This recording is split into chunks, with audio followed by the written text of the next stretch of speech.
morning, everybody. I'm Julie Roginski here with Olga Lautman. You can hear my dog Haggard in the back going nuts. I'm sorry for that. Good to see everybody.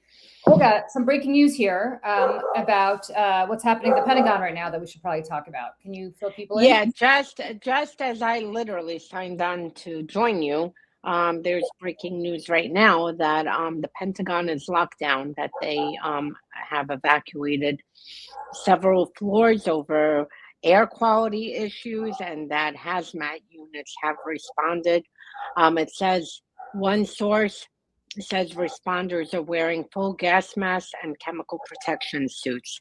So clearly something is happening, and I mean, hopefully this is an overblown reaction, and nothing, serious. But the fact is that, we are on high alert because of Trump and his insane, I don't even know how to put it, war with Iran. Well, just as that's happening, Trump is now threatening to seize Karg Island. Last I checked, which is where the oil depots are along the Strait of Hormuz. Fascinating, I think, because of course we were promised that this was going to be over like that, and it's not over, and it's not going to be over. And I think that's the part that should concern everybody. It's not. This is never going to end on the terms that Trump thinks it's going to end on, because it's not in the interest of the Iranians to end it. I mean, Nope. they understand now that they don't need military to defeat us. All they need to do is hold our oil hostage. We're now in mid-June. We're about to run out of oil. I mean, all the oil that was in transit before the shutdown is about to run out, and the question is what's going to happen afterwards. And look, Iran, I have, I am the most critical of Iran. They have contributed to murdering tens of thousands of Ukrainians with their Shahed drones, everything that they've done to assist Russia. But the fact that we have this... And not just Ukrainians. I mean, everywhere. What about Syrians? Same thing. Syrians, the IRGC was on the ground running joint operation. Jews all over the world going back to Earth. Oh, absolutely. Jews, Syrians, Ukrainians. But the fact is that we have a sociopathic buffoon who throws temper tantrums dealing with one of, the more serious countries. This is a very brutal regime. The fact that he thinks bombing the hell out of it and threatening to bomb it is going to get results of a deal. I mean, it's hilarious because you can't, this is reminds me of people in DC who, write these policies of how to deal with without understanding the mentality of Russia, Yeah. I remember even Jake Sullivan at one time came on. He's like, "Oh my God, what is Putin gonna do? He's losing so many people." I'm like, "Are you kidding? That's not enough people. Millions would then make it a very patriotic country. You have to understand the mindset you're dealing with." And the same thing here. And I mean, this is extremely dangerous because we have our forces. We have, we're going through weapons like candy, which is going to take years to replenish, and that leaves us absolutely not prepared for anything that happens with China, anything that happens in Europe, and granted, Trump doesn't really care, if China invades Taiwan or if Russia launches a full-scale attack across all of Europe. But the point is, I mean, he's not staying in office forever. The decisions he's making today are going to affect America in 5 years, 10 years. And that's it. And I mean, he's burning through our stockpiles. He's making us, completely a laughing stock and endangering us at the same time. Because the fact is, right now with this war, Iran has so many sleeper agents across the world. And not only that, they have one of the more sophisticated. I mean, they're in par with Russia when it comes to cyber security technologies. How do we know they didn't hack into the Pentagon and, release some kind of a chemical? You know what I mean? So It is extremely concerning, and I mean, honestly, Republicans need to pay for this for the rest of our lives for allowing this buffoon to endanger every single one of And us. they know better. That's the part that kills me. Yeah. They know better, Hmm. but they are Yep. terrified because they see what happened to Thomas Massey. They see what happened to Marjorie Taylor Greene. They see what happened to Nancy Mace. Anybody who even remotely steps out of line with Trump is defeated. And of course, we see what happens, and that's the part that I think is just unconscionable. Is Yep. that they do better, but much like Susan Collins and others, they will finger wag and express their dismay and whatever else they do. But the reality is that they don't care, do Nope. not care. That's Okay. why we need to make sure that they are more frightened of the people than stupid Trump. Because I mean, really, like, they need to face the mobs of people who are paying through the roof on gas, groceries. Inflation is moving. I mean, today we saw the inflation report, and yesterday. So I mean, they need to, we need to change the calculus that they're more scared of us than Trump. Than Trump, because Trump said yesterday, "I love inflation," and I don't see. Yeah, I mean, I don't see any Republicans coming out and saying, "Mr. President, that means that the people who are going to buy groceries in Brunswick, Maine, or Charlotte, North Carolina, or Decatur, Georgia, or any of these places with tough Senate races, where are these Republicans to say, you know what, these are our constituents who are going to be just Well, at least the ads write themselves between I don't care about Americans' finances and I love inflation. Democrats and strategists don't really need to actually go looking for Oppo because all they have to do is yeah. cut clippings of everything Trump says. Well, let's talk about what's happening right now, because what's happening right now is, nobody's focusing on this, but we should. In its quest to bring the former Soviet republics back into the Russian fold, the Kremlin, and this is not getting any coverage in our media, but it should, because ultimately this is going to be the restoration of the Soviet Union, and I actually think more like the Russian Empire, which was even broader than the Soviet Union if Putin has his way. Russia is now continuing to meddle in the elections of former Soviet republics. A few months ago was Moldova. They got obviously defeated there, but they tried their damnedest to get their puppet elected in Moldova, which is a former Soviet republic, now an independent country. This time it was in Armenia. And to put in perspective where the Armenians are really stuck between a rock and a hard place. Armenia has had a long and historic animosity war,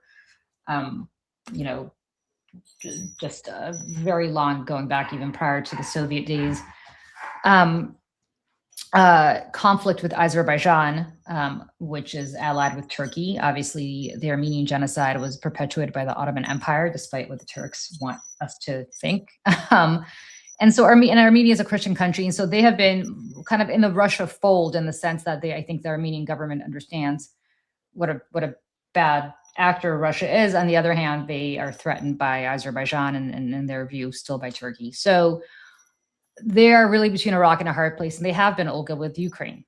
I know that there's a member of Congress I'm very close to who's very, very, very close to the Armenians, and had a conversation with the Armenian government about Ukraine and said, why don't you come out and say something about Ukraine? And they said, we can't. We truly cannot.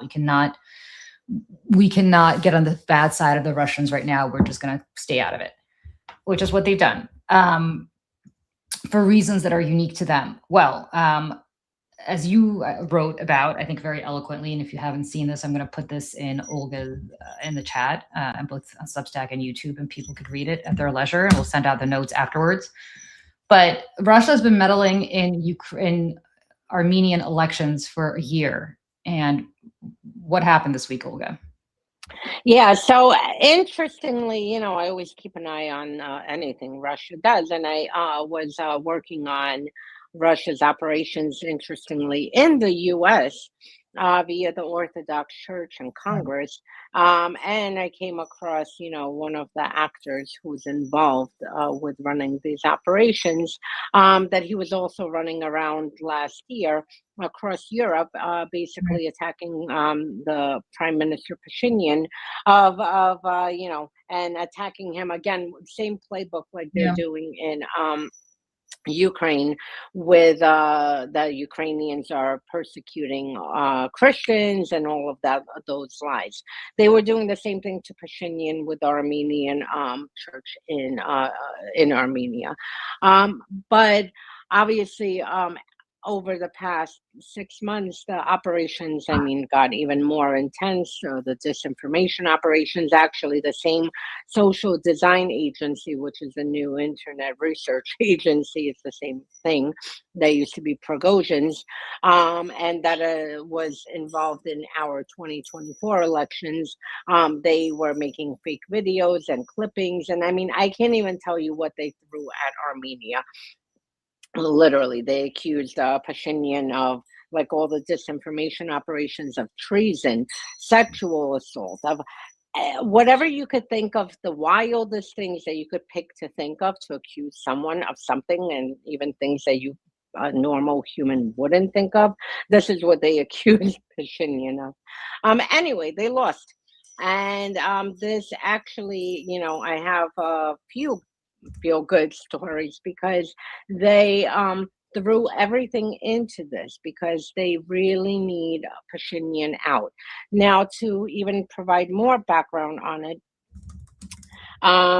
Armenia, Russia created this, CSTO, which is like a fake NATO, where they had Armenia part of it, Kazakhstan, several, countries, and they wanted to kind of, have their own imaginary NATO.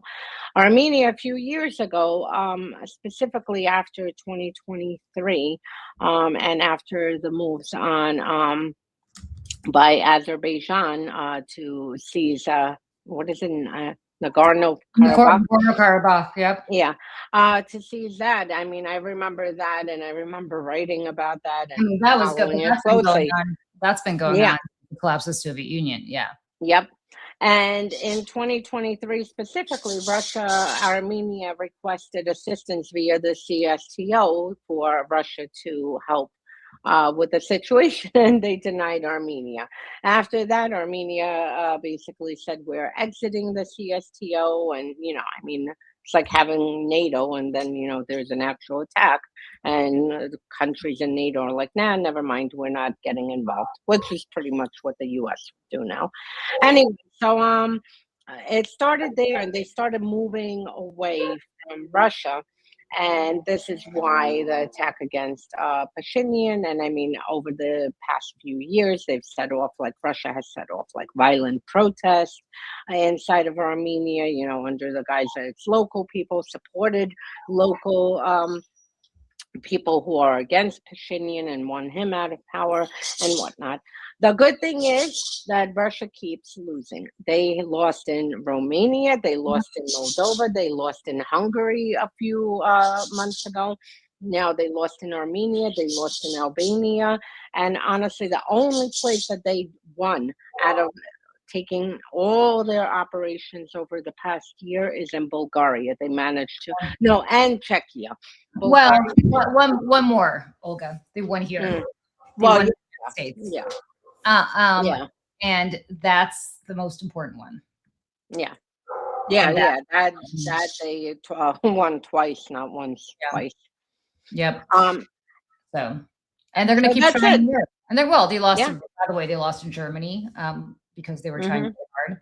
They're trying very, very hard in France for next year. They're going to try to bring down Keir Starmer's government in. They're going to try Keir Starmer's government in Britain, but we'll see. I mean, we'll see what happens. But they definitely are trying. I think They're trying, but it shows that people are more awake. I hope this happens with Americans too, because it's showing the fact that these operations that they got away with successfully for over a decade, and the fact that in the past year, if you take 1 year snapshot, that they lost 6 or 7, that they threw everything in. And like Orban was like key for them. I mean, this is even more important than Moldova or Armenia or whatnot, and that they lost there. That shows that they're being weakened, not just on the battlefield, but they're being weakened even in their, influence operations and active measures, and that more people are paying attention. And that's the key to disrupting Russia's operations by having people I, awake and yeah, alert. yeah, I feel like the closer you are to Russia, whether it's Hungary or Moldova or Armenia or any of these places, you're very aware. I feel like the further away you are, whether it's Western Europe or certainly here in the United States, we don't appreciate what they do. I mean, you and I talk about this all the time. You and I wrote a 20-part series on this. Hmm.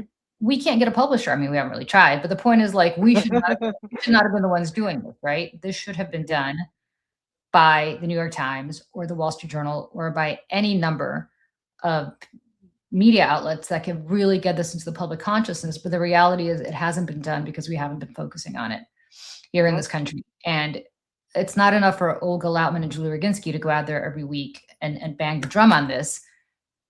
It is being banged in real and tangible ways in Eastern Europe, in Central Europe, and in the former Soviet Union. It is not being taken seriously here. I don't know how seriously it's being taken in Western Europe, in Canada. But I will tell you right now, they will come again. We have elections happening now. We have elections happening in 2028.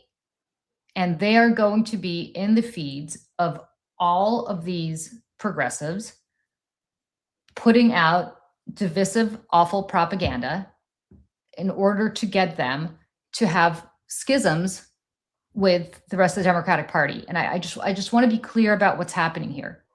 They're going to play up all the divisions that are happening in the Democratic Party. Right Everything. now. Everything. If you think this Gaza stuff is not absolutely a coordinated plan between Iran and Russia, and even the Saudis and the Qataris, I don't know that they're planning with Iran and Russia, but the bottom line is, like, a lot of this stuff is coming from people who have their own agenda and countries that have their own agenda. Yep. It is, no matter how you feel about it. The outsized, incredibly outsized importance that is being given to this versus every other issue on earth in the Democratic Party is 100% being done by foreign actors. And Russia, for them, anti-Semitic operations. I mean, this is like one of the oldest in their KGB playbook. So, I mean, this is like one of their tried and tested goodies, Yeah, that they've used over and over and over for so many decades. Ask yourself why that particular issue has become the animating force of Democratic primaries right now. Of all the issues, not healthcare, not affordability, not reproductive rights, the situation in Gaza. I'm not suggesting it's not important. What I am suggesting is that it is being given way outside importance. And as a result, the most leftist people are getting elected in some of these primaries, which make them less electable in general elections, or they're going to get in there and they're going to go so to the left that they're going to be the defining face of the Democratic Party. I mean, I just want people to understand that this is not happening organically. It's not happening organically. So that's that's my message for the week, and that's my message for the rest of life, because that is what is going on right now. Before we go to the next thing, I just wanted to cover this. I didn't put it in the show notes, but Rosie mentioned Russia wants Alaska and Trump will give it to them. Last week we didn't do our show, but there was such interesting story. Not that anything really would happen, although, never say never, but something worth mentioning. I had written an article about it last week.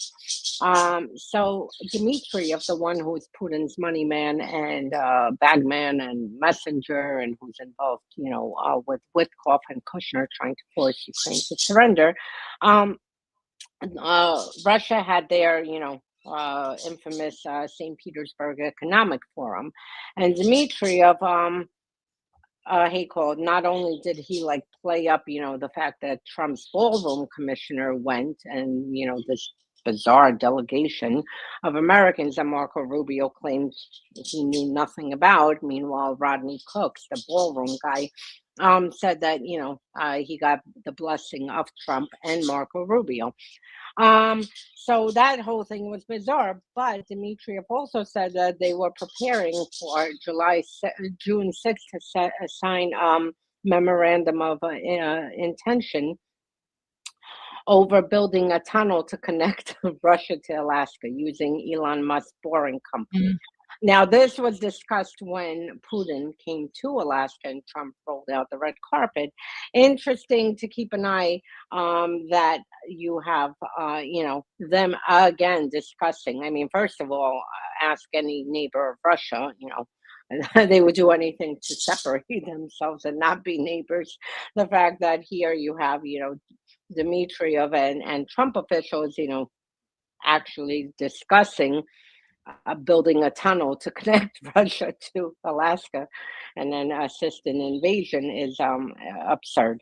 But it is interesting because that was the main news for 2 days was the fact that they were discussing and moving forward in their planning and discussions of this tunnel to link Russia to Alaska. I mean, I think under normal circumstances, if this were a tunnel, like the tunnel under the English Channel, and this was a normal president and this was a normal president of Russia, great. But first of all, you're talking about linking Kamchatka. Nobody wants to connect to Russia. Nobody wants to connect to Russia. And you're talking about a part of Russia, Kamchatka, which is a remote Siberian part of Russia. Quite frankly, I would love to see it. I mean, I think it would be phenomenal, again, under normal circumstances, to have a tunnel because the Bering Strait is so tiny to be able to connect to Russia. But no, I mean, no, not under these circumstances. He's not going to give Alaska back to Russia because, like, Alaska. No, he can't. He can't. I mean, he can't. You're not going to be able to kick, a state out of the union. But plus, so far, it's delivering Republican votes to him. We'll see about that. There's a good chance that. And also, you can't lease. I had looked it up last year, and even for leasing, you need, like, it's such a complicated procedure. You need 60 plus votes in Congress, 2/3 of House. And then something like the majority of states have to sign off for even like leasing territory to a foreign country. Like, it's complicated. Yeah. I mean, it's not going to happen. But don't forget that Russia doesn't acknowledge the sale of Alaska in 1860. I mean, the whole Seward's Folly thing. Secretary Seward purchased Alaska in 1860 from the Russians. They don't acknowledge it. Somehow that sale wasn't real. And understand what Russia does, right? Like, they still are holding on to the Kuril Islands from 1945 when they belonged to Japan, but Russia just took them after the war and will not return them back. They're still holding on to Königsberg, which is a little Western, Central European outlier, which is now part of Russia, which they took from the Germans. So, consistently, this is something the Russians do. They will never take Alaska because they're never going to go to war over Alaska. It's not that important to them. And of course, the United States is not just going to give up Alaska. But the fact that they're talking about it, I think, is fascinating. I mean, this is just what Putin does. He just shit talks. And the fact is that when the United States welcomed a wanted war criminal to Alaska, I don't know if you remember, but Lavrov was running around with his, USSR t-shirt, I remember. or hoodie or whatever, sweater. But they sent officials specifically for that, to look at like the engineering and whatnot. And I mean, this is a serious plan in their head. Again, hopefully we have laws in this country, some kind of laws, even though Trump is running right through them, bulldozing, that wouldn't just allow, a tunnel to connect that to a terrorist state. I mean, that's like connecting it to Al-Qaeda and territory. But we'll see. It's something that to keep an eye on. But it's interesting. This is already from August. We're now in June, and they're still moving forward with this tunnel. They are clearly in talks with someone in the Trump regime about this damn tunnel. Yeah. Like, this is not just, hallucinating. Yeah, of course. Okay, so there's much more to talk about here, and we should just get through it. So, Russia, Ukraine. I love what Ukraine is doing. Remember how Trump said that Ukraine had no cards? Had no cards. Remember that little meeting in 2025?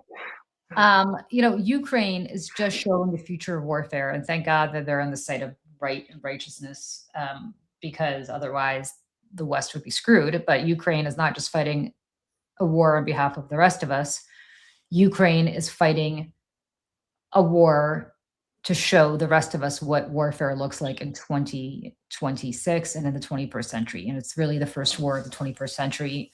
And it's, if you want to know when modern warfare began, it began with this war because it's and you see Iran trying to replicate it now in the Persian Gulf.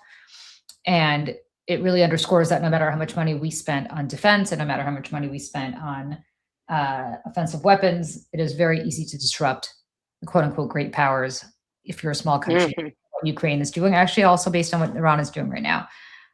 They have been targeting, Olga, the land corridor connecting Russia to Crimea, which of course Russia has been illegally occupying now for many years, since 2012, and southern Ukraine. They're striking logistics routes, fuel supplies, military convoys, and infrastructure along the Mariupol highway. And they've had attacks that have damaged the bridge that's linking Crimea to mainland Ukraine.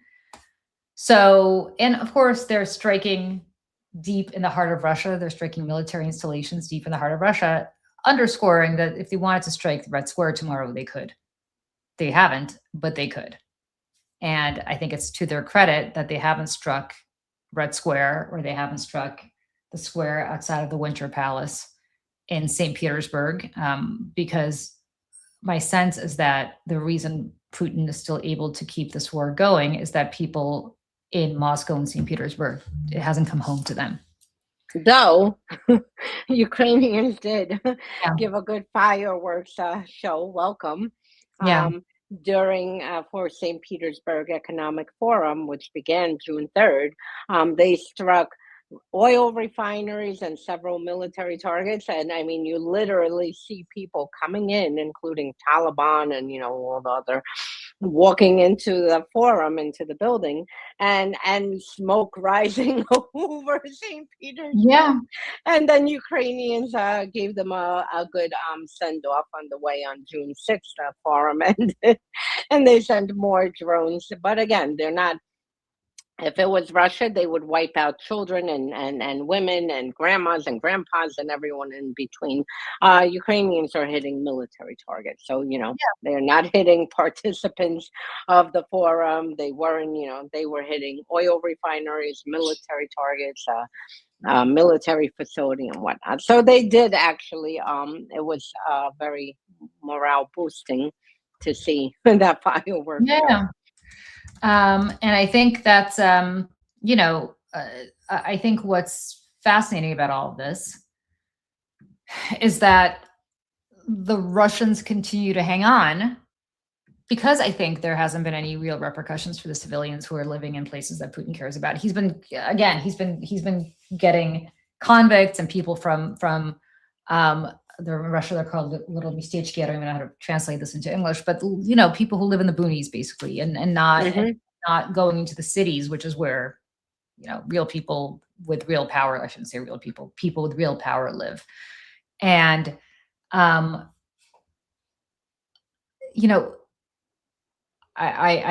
don't think that the Ukrainians should engage in civilian warfare as much as they've been getting the crap kicked out of them. I just don't think that's right.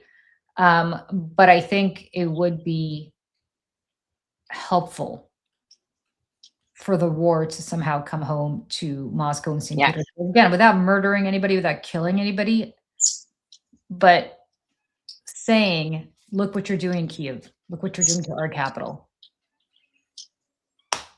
Evacuate now because we're going to blow something up here. Just evacuate. Go. Leave. We're going to give you, 2 hours to get out of here."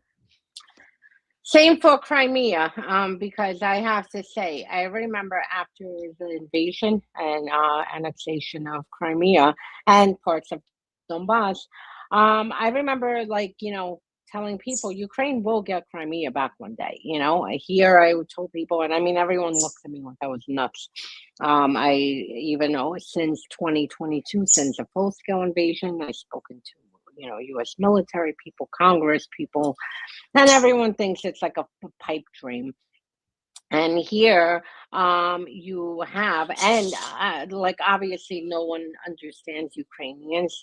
They're not going to give up 1 inch of territory. That's why when we sat here over a year ago and Trump, was threatening Ukraine with everything and saying, you have to give this to Russia and that to Russia and parts that Russia didn't even occupy. I was like, don't worry about it, because I mean, he doesn't understand Ukrainians. He can demand that, Ukraine hand over Finland and the Baltics and, you know, parts of the United States and whatnot. Like, this is not going to happen. You have to understand Ukrainian mentality to understand what will and will not happen. And there are no Ukrainians, because Ukrainians are dying in such huge numbers, not for themselves or for their life. They're not thinking right now about, my life.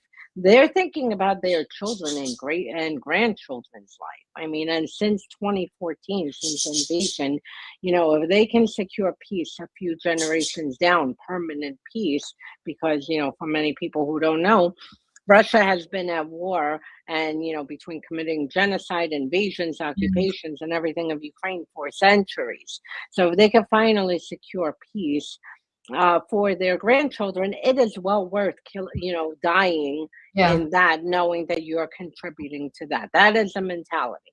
Um, and now you see Ukraine really, really, I mean, forget cards. They have decks of cards. They literally turned everything around. And I was watching a few military videos. They have control of the highway, which is a key logistic route.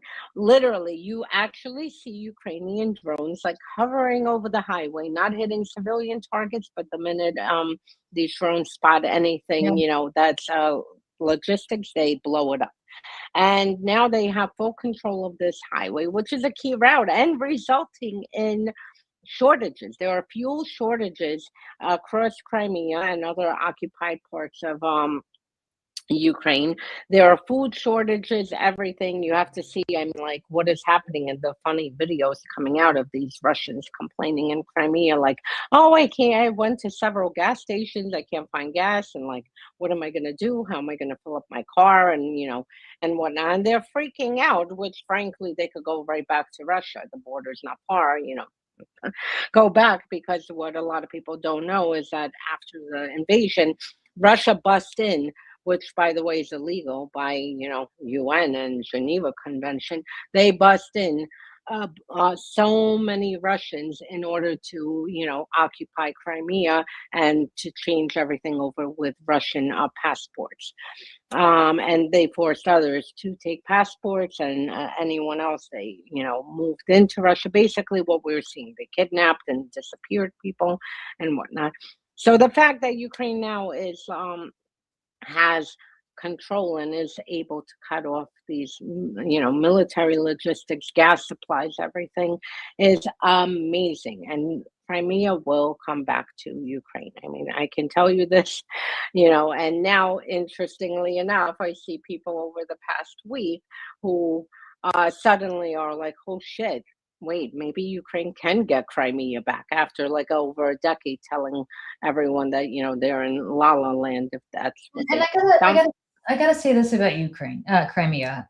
So Crimea had historically belonged to Russia, and then in the 1960s, Nikita Khrushchev gifted it to the Ukrainians. And I hear this constant refrain about Crimea, like, well, it's really Russian and it belongs to Russia, and it was not really Ukrainian until Khrushchev decided to give it to the Ukrainians. Here's what I would say about that.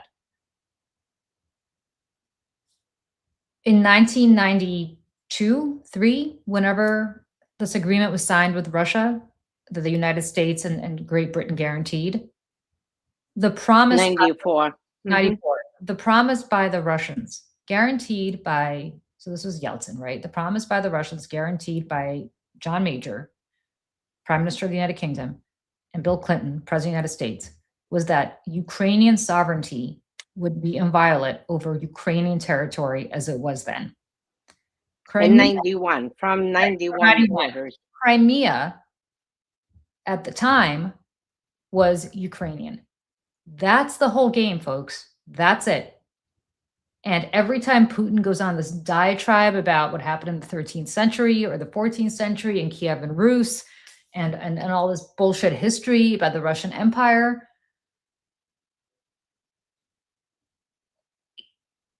is somebody giving my apartment back to me in Moscow? I don't think so, right? Like, this is all part of the same discussion that people are having now about the Middle East and so on and so forth. Like, it is what it is. It is what it is.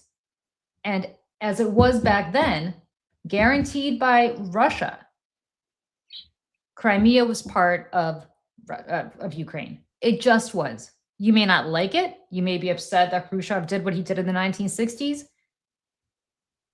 Shit happens, right? At one point, Alsace-Lorraine. At one point, Alsace and Lorraine belonged to Germany, right? Like, we can have, at one point, Normandy belonged to the British, to the English. Like, so did Southern France. So did Burgundy. Like, historically, things change. But let's live in reality, what's happening right now. Yep. Right. And so that's it. That's all you need to know about Crimea. That's all you need to know about Crimea. Yep. So. Yeah, no, 100%. And I mean, and the fact is that, again, most of the world wasn't paying attention until the full-scale invasion. But when Russia came into 2014, what people saw in Bucha, Izium, Mariupol, and what was, now seen widely across all of Ukraine after the full-scale invasion, this is exactly what was happening in Crimea. I mean, and then people ask, why doesn't Ukraine want to go under control of Russia? They set up concentration camps. So while United States and Europe were doing deals with, Russia and at post 2014, and doing business and working on this Nord Stream 2 pipeline and whatnot. There were concentration camps in, Crimea. Tatars were being tortured. You had, the things, children were being kidnapped. The things that we saw full scale post 2022 is exactly what was happening in parts of Donbass and Luhansk, Donetsk, and Crimea from 2014 on. And let me just say, the Russians, and this is going back to my own childhood, well before any of this happened, everybody was part of the same, country then. It was all part of the Soviet Union. But I will say this, as somebody who grew up in, not just in Russia, but in Moscow, as Russian as it gets, the disparagement with which Russians talked about Ukrainians. Now, these are all Slavs. Technically, there's not much difference, right? Everybody's kind of, the Jews are separate from that, but Russian Orthodox people are Slavs, as are the Ukrainians.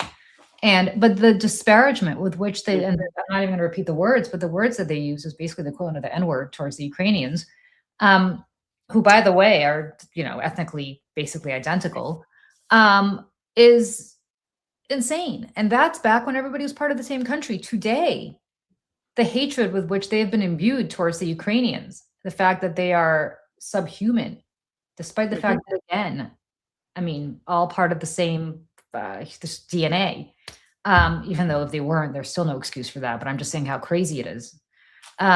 They are out of control. If I were Ukrainian, I would not want to set foot in Russia, even if for fear that they would do something to me. And and what's so ironic about all this is that, of course, there was so much intermarriage, as there was in your family, Olga, and there were so many. So many people who are of Ukrainian descent living in Russia right now.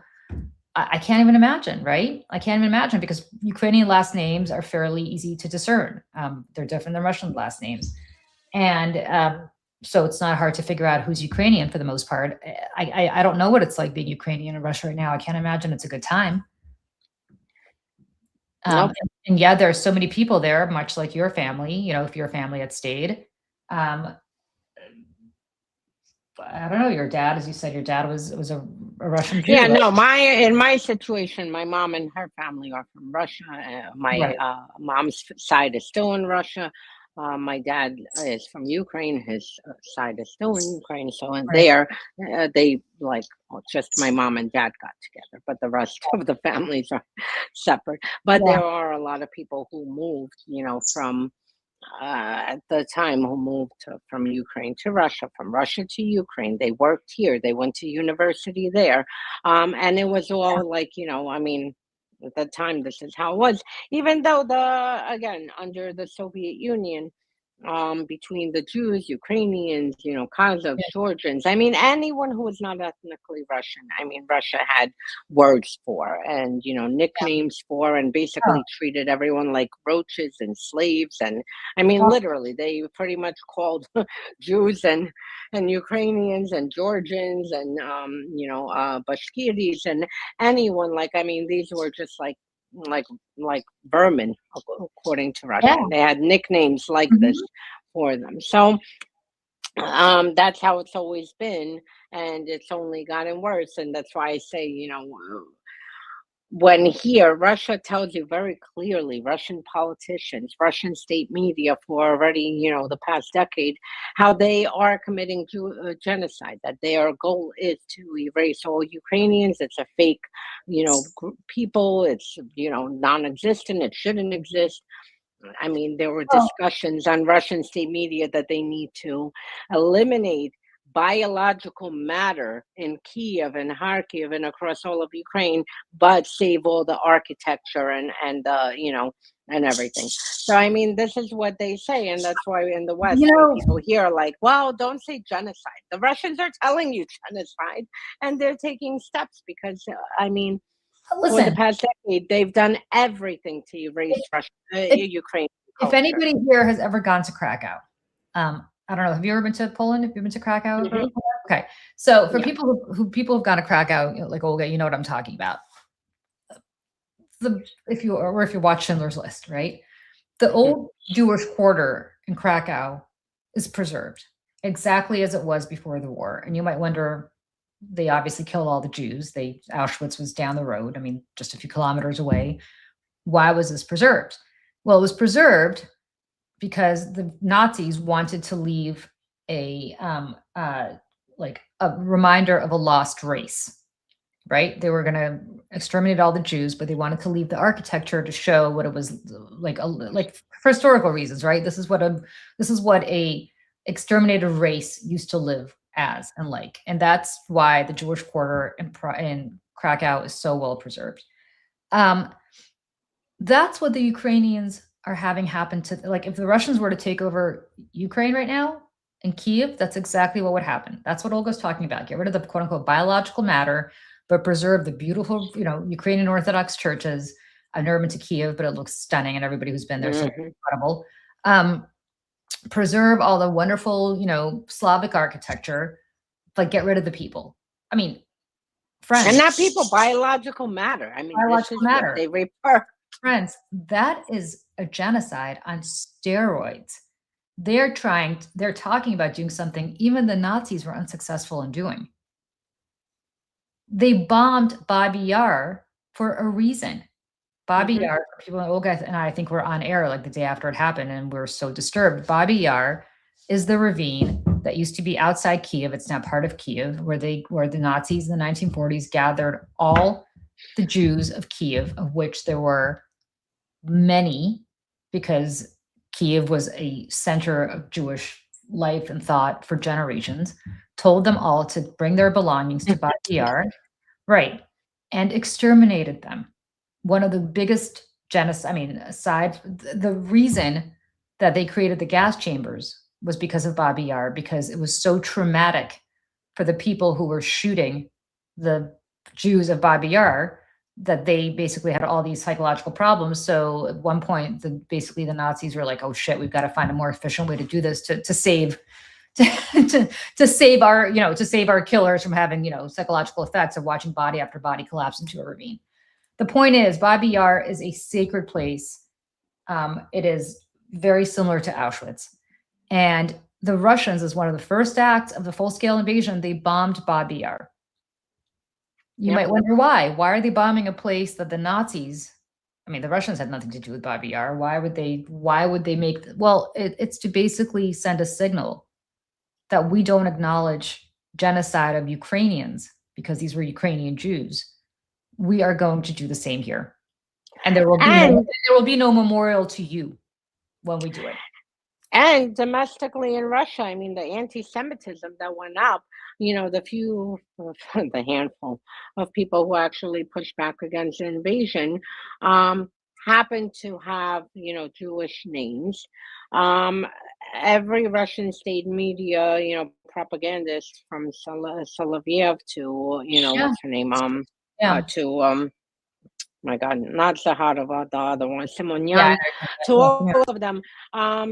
They basically, said, "Oh, what have all these filthy Jews, are standing up for Ukraine," and then not only that, every journalist, I put it on Twitter at the time documenting, every journalist and anyone who was Jewish who actually said something, Russia made sure to send cut pig heads in front of their doors to their houses and hang a Ukrainian, the trident and the Ukrainian symbol, and then a pig head, decapitated, a real pig head, on the floor in front of their homes.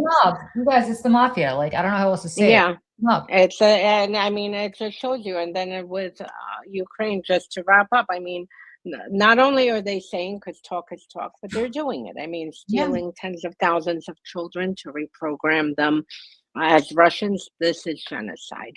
Erasing all the Ukrainian cultural centers in occupied cities, bombing Ukrainian churches. I mean, this is all genocide. This is to erase everything. So, yeah. Just people need to understand that is what is going on right now. And it's not going to stop unless the Ukrainians stop it. The United States, I think at one point, was very important and continues to be important to the Ukrainian cause, but it is underscoring how insignificant we have become under Trump, that the Ukrainians do not need us to win this war. They're winning. And I just have to say, thank God, to tell you the truth. I actually posted it. I am so grateful after, everything just happening around the world, that Ukrainians now aren't held back. The U.S. under Trump basically abandoned them. And as a result, they can actually act and carry out long-range strikes inside of Russia. They don't have to get permission from anyone. And do you notice the success they've had since the United States stepped away? I mean, you see them on the front line. There are parts of the front line collapsing where Russia's losing ground. And the same thing now you see with like Crimea and other Russian occupied territories. Ukraine is making a lot of advances, and it's very interesting. This is happening now, once Trump really pulled US out and, last year, and basically cut ties with, and that's sad. Yeah. Okay. Well, there's more to this. Let's see. There is also, I think, bears reminding people about Crimea that the Russian authorities there have introduced fuel rationing measures because Ukrainians are targeting the oil facilities and pumping stations, which is fantastic because Russia, of course, has been selling its oil at a premium thanks to Donald Trump helping them out by effectively causing the shutdown of the Strait of Hormuz.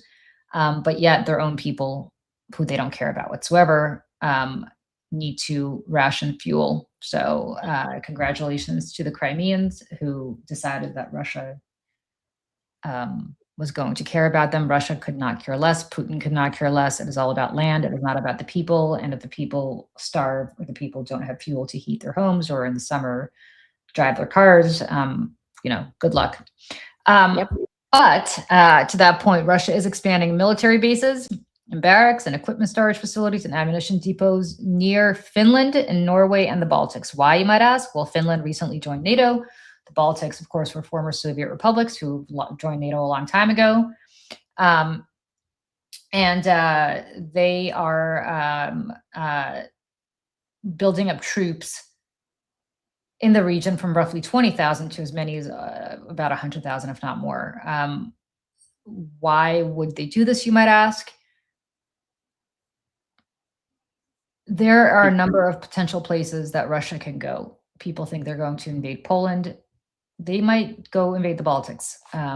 Probably easier for them to do that than to invade Poland. Poland is a lot more integrated in a larger country than Latvia, Lithuania, or Estonia. Of course, it's not like the Russians haven't tried to seize Finland before. They certainly did in 1940 or successfully rebuffed, but Finland has always been on the Russian radar. I keep reminding people that St. Petersburg is across from the Gulf of Finland. If you stand at the Summer Palace right outside of St. Petersburg, you will be able to look across the Gulf of Finland and maybe on a clear day see a little bit of Finland. It's beautiful. But St. Petersburg was built on Peter the Great's invasion of Sweden, which at the time owned Finland.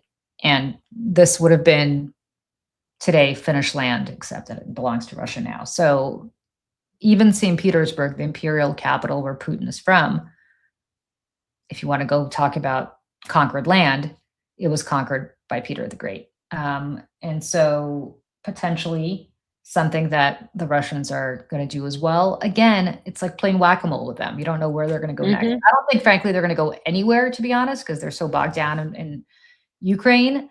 But then again, I'm old enough to remember when we went into Afghanistan and then decided, what the hell, we might as well go into Iraq, even though it had nothing to do with anything. So I guess it's possible. What do you think? Yeah, no, with Russia, you definitely need to, keep an eye. And it's not as much as the military personnel that I'm worried about as the fact that they're building bases Yeah. with the vicinity that they can then launch drones. And obviously, we see the drones, the havoc they're wreaking across Ukraine and how many people they're killing. With Russia, definitely, it's important to always monitor them. Right now, I don't think they would be successful, even with Trump doing everything to sabotage NATO and whatnot. But I wouldn't underestimate them either, because they're very good in shadow warfare and, carrying out various forms of attacks without actual, tanks rolling over. I mean, for the most part, Putin miscalculated. Putin, by the way, reminds me of Trump, because I think both of them not only miscalculated with Ukraine and Trump with Iran, but then stand there and lie to their own people of how wonderful things are going. Here it's a few months. For Putin, since the full-scale invasion, it's 4 years plus. And he's still, his special military operation, as he called it, is doing wonderful, despite, now close to 1.5 million, casualties. But, I wouldn't underestimate. Definitely always important to keep an eye. And this is why it's so important for Ukraine to win, because if Ukraine falls, not only, and this was my biggest worry, and a warning to Europeans, that if Ukraine falls, not only, I mean, this would be horrible, and it would be the worst since World War II, but also then Russians can put Ukrainians under gunpoint to force them to fight Europeans, and that would, automatically increase Russia's military. As of now, Ukrainians are doing good, and I think that they're going to win. And that's the only way to deal with Russia. Like, there's nothing to negotiate. There's no deals. There's no talks. There's nothing. The only way is to give them such a defeat that they crawl back over the border and link their wounds, and and then results in Putin, being overthrown, possibly executed, and deal domestically while the rest of the world can catch up. I mean, this is the best case scenario. But Like I say, always keep an eye on what they're doing. It's very important because I remember when people, doubted that they were going to launch a full-scale invasion, a little bit more than a year prior, they were building makeshift military camps in Voronezh and, Rostov and like other uh, cities and towns in Russia that are close enough in preparation for the full-scale invasion. So, and also, we have to not look at Russia separately. This is the last thing I'll say because people tend to say, well, Russia's weak and, they can't really do much. We have to look at Russia and China as a pair right now because they can be organizing where China goes in for Taiwan and Russia goes for, other European territory, and they kind of give each other cover and strain the alliances while the United States basically betrays these alliances. So we have to think out of the box at different scenarios. Yeah, I mean, it's it is a dangerous world we're living in, and I guess Olga, as a last note here before we move on to something else, and then I think we have to wrap up. It is a shame that people are not paying attention to this the way they should, because it is just terrifying as to what is happening. Something that I just don't. I mean, as you were talking, I'm looking at the front page of the Washington Post. I'm looking at the front page of the New York Times. None of this is there.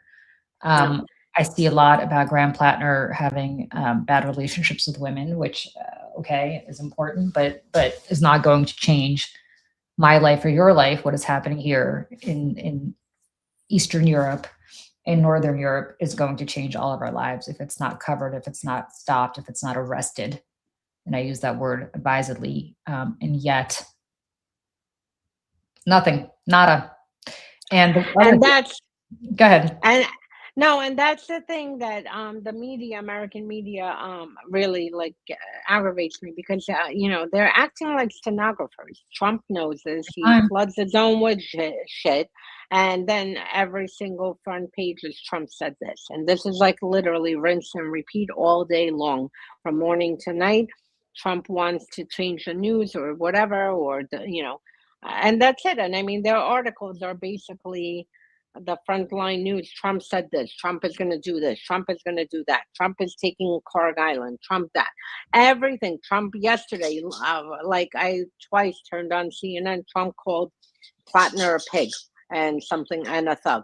Okay, so he said this. Is this really newsworthy? Is this what we need to focus at the top of the hour of news? Well, it's funny that you say this. I was on MSNBC. MS Now yesterday, and that's exactly what I had to talk about. Trump's comments on Plattner. First of all, why are we talking about Trump judging anybody on his attitude towards women and being a thug? Like, I'll take that from anybody else. I've had my criticisms of Plattner, but I'm not going to take that from Donald Trump. And then we have the whole like constant debate. And it's not new. It's not newsworthy. Who cares what Trump has to say about Plattner? If Trump had Plattner arrested because he won the primary, that's news because that's civil liberties. But him calling him a pig, this should not be, top of the hour story. Yeah, and I want to talk about one more thing because this is relevant to us. The State Duma, Russia's parliament, approved legislation creating a registry of every mobile phone operating in the country, right? So if anybody here decides they're going to go to Moscow, just understand they're going to have a registry of your phone. They're going to leak it. They're going to do all this other stuff. But the FCC here in this country is advancing proposals that would make owning burner phones significantly more difficult. Now, they're going to say they don't want drug dealers using burner phones. They're going to say this is to prevent, crimes from being committed. It's also to prevent whistleblowers from blowing the whistle. It's also to prevent people of good conscience. And who the hell are they to tell us what we can and can't have, right? So I think it's just important to note how far we're going down the Putin path here in this country as well. Yeah, because so this new FCC proposal, which is in late stages, basically says that no one can have a phone plan without a government issued ID. And that means no burner phones. You can't have a phone plan. Before you could actually buy like Mint Mobile, like a SIM card and whatnot. This is extremely dangerous because again, burner phones have existed forever as long as cell phones have existed. And obviously criminals, drug dealers, whatever, use them, but so do journalists and, like you said, whistleblowers, and anyone who frankly doesn't want to be registered with Verizon or T-Mobile or whatnot, and just doesn't want to be associated with a company. The fact this happened the same week, I mean, literally, this I think was the second or third passing in the State Duma, the reading to advance this law before it heads to Putin's desk. And I mean, they are now, no one will be able to have any phone. Every single IMEI is going to have to be put into a national registry. And then you have the next day, or even maybe the same day, news of the FCC doing this. And I mean, the fact that, and I wrote an article about this, making it very clear. I watched Russia's, when Putin started putting all these, surveillance, how you call mechanisms into place. No one, no authoritarian is going to say we're doing this to surveil you. They use terrorism, they use national security, they use anything to repress people. It's always done under the guise of crime, national security, terrorism, whatever. In Russia's case, I mean, they carried out so many even false flag terrorist operations themselves set up by security services in order to repress, people both with surveillance mechanisms and also, repressive laws. So we need to pay attention because this is not the first thing, and I can't even begin to tell you the growing surveillance state that we have here. It's alarming. Zero attention being paid, and it is like literally. I mean, they'll be able. I mean, to track you anything in another car. Like it's very concerning. Yeah, I also want to. There's another concerning story that you just dropped in here that I think just broke today, which bears talking about at length, but we don't have time for that. But I do want to put it on people's radar, and I think maybe Olga, you and I could do a little deep dive on this individually, for Mhm, tomorrow. There is a report that Amaryllis Fox Kennedy, who is the mhm, daughter-in-law of Robert F. Kennedy Jr., who I have to say, I have questions about him, not where he came from. We know where he came from, but his trajectory and who influenced it. She was the campaign manager for RFK Jr. when he was running for president, and then later went into the administration. She used to be a CIA officer, and she just recently stepped down, but she was a Trump intelligence advisor. She opposed U.S. support for Ukraine. mhm, She also worked at she worked for ODNI. She worked for the Office of the Director of National Intelligence, Tulsi Gabbard. She also worked for OMB in intelligence roles as a senior person. She, while serving as a CIA officer back about, I don't know, almost a decade ago, 2009, 2010, helped her father pursue millions of dollars from Renaissance Capital, which is a Moscow-based mhm, investment with Kremlin-linked figures and former Russian intelligence officials in its ranks.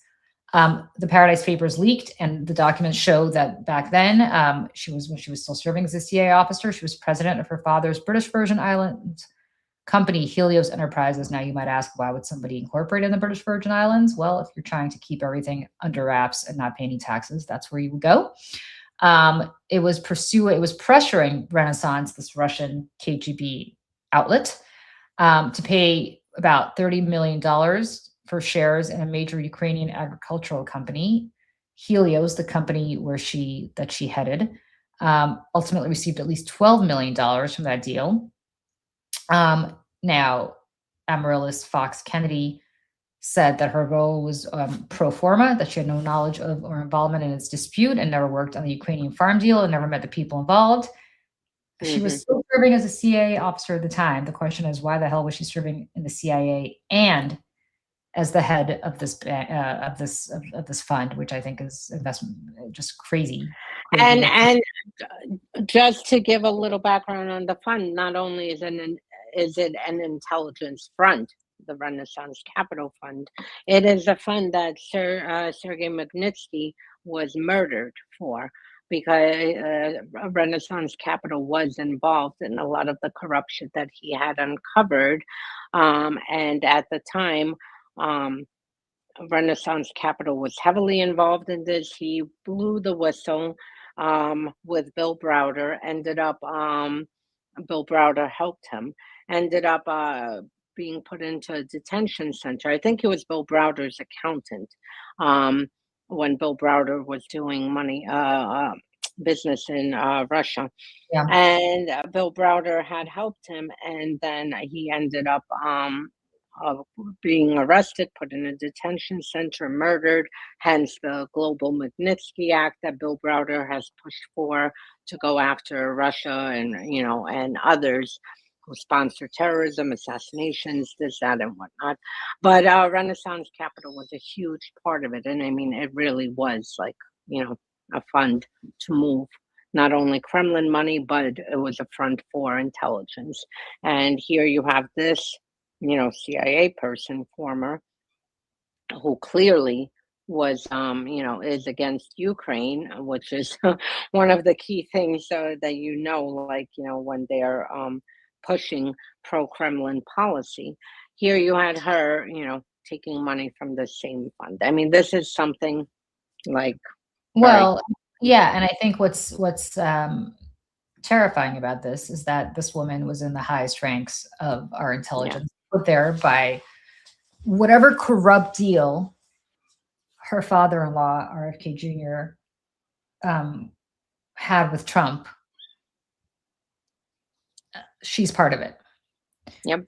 And that should concern all of us. This woman was serving in the CIA at the same time that she was making millions off of the Russians. And now she was not just a CIA officer. Now she just, when Tulsi Gabbard left, she left, I think, slightly before, but working for Gabbard at the Office of Director of National Intelligence. Friends, if you're not scared shitless about what Tulsi Gabbard was up to on behalf of the Russians while she was there, I don't know what to tell you. Yeah. And this woman too. I mean, listen, you profit off the Russians. You don't get to be, and you do business with a bank that was known, as you said, to be incredibly corrupt and also a front for Russian intelligence. I don't know what to tell you, but these are the people. I mean, if it's some random Joe Schmo in Wall Street who did business with Renaissance Capital, I would kind of gloss over and be like, oh, they probably don't know. But I mean, someone in CIA, I think she would know about Magnitsky. She would know about that whole episode. She would know about Renaissance Capital and whatnot. And it just shows you, I mean, this is, where is the vetting? I mean, this is as absurd as this CIA guy with his, whatever amount, $40 million of gold bars, creating various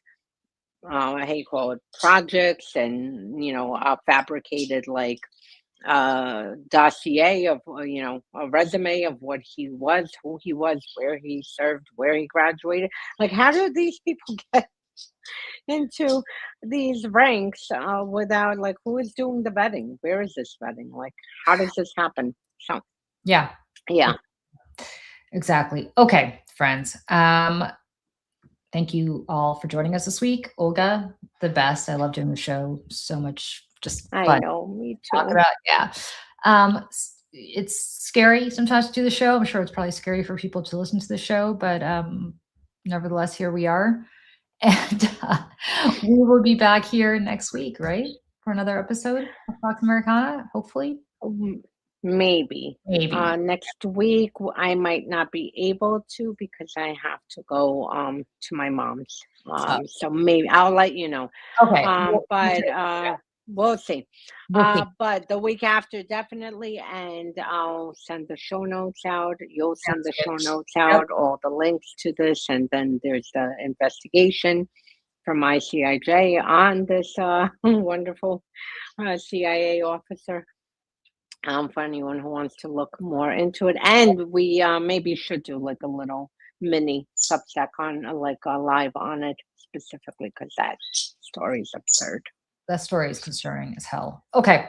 All right, everybody. We will see you all maybe next week, if not the week after, but Definitely the week after. We'll see you guys on the Illegals podcast, which is going to premiere tomorrow at around 12:15, 12:30. Olga, I think you're on that one. And that's it. We'll see everybody soon. All right. Bye, everyone. Bye. Bye.